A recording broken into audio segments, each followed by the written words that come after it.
একটি দারুণ মজার ডিমের ৮ লেয়ারের পিঠা রেসিপি শেয়ার করব।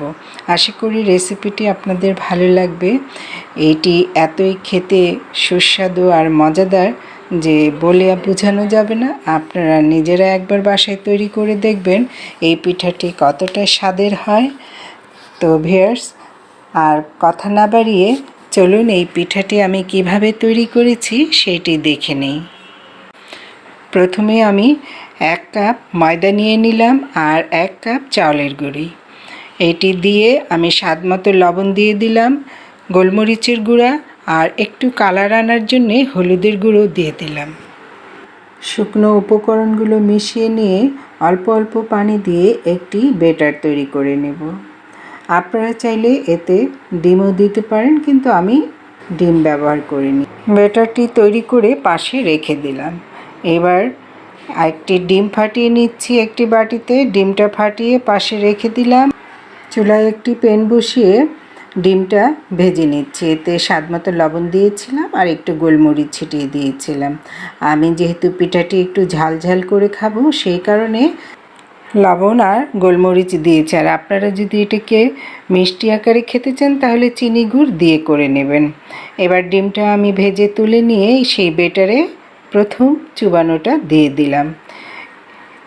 দেখুন আমি একটু তেলের পরিমাণটা বেশি দিয়েছি, দিয়ে এবার এই তেলে ভেজে নিচ্ছি।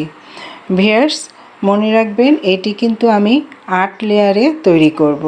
এইভাবে আমি 1টি 2টি 3টি 4টি করে লেয়ার দিয়ে নেব। এভাবে আপনারা খুব সহজেই এই পিঠাটি তৈরি করে নিতে পারবেন, কোনো ঝামেলা নেই পিঠাটি তৈরি করতে। এভাবে আমি তেলে দিয়ে নেব চুবিয়ে ব্যাটারে, আবার তেল থেকে ভেজে তুলে নেব আবার ব্যাটারে। এইভাবে করে আমি কয়েকবার দিয়ে নিচ্ছি। দেখুন এটি আমি ভাজতে ভাজতে কতটা মোটা হয়েছে,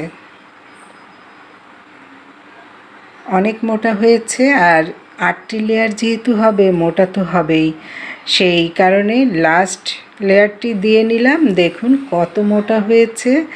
তো ভিউয়ার্স, এই শেষ ব্যাটারে চুবিয়ে আমার ব্যাটারও শেষ দিয়ে ভেজে নিলাম। আর বাকি ব্যাটারগুলো একটু উপর দিয়ে দিয়ে দিলাম। ভিউয়ার্স, ভিডিওটি ভালো লাগলে পেজটি ফলো দিয়ে লাইক কমেন্ট করে দিবেন আর বেশি বেশি শেয়ার করে দিবেন অন্য বন্ধুদেরকে দেখার জন্য। আর যারা চ্যানেল থেকে দেখছেন তারা চ্যানেলটি সাবস্ক্রাইব করে পাশে থাকা বেল আইকনটি প্রেস করে দিবেন। পিঠাটি আমি ছুরি দিয়ে কেটে দেখাচ্ছি। এর ভিতরে দেখুন কত সুন্দর লেয়ার তৈরি হয়েছে। আমি এইভাবে পিসগুলো কেটে নিচ্ছি। দেখুন কত চমৎকার আর সুন্দর হয়েছে, ডিমগুলো ভেসে আসছে আর লেয়ারগুলো আমি কেটে দেখাচ্ছি। দেখুন খুব সফট হয়েছে পিঠাটা, খেতে কিন্তু দারুণ হয়েছে। আপনারা এইভাবে বাসায় ট্রাই করবেন ভিউয়ার্স। আসসালামু আলাইকুম, আল্লাহ হাফেজ।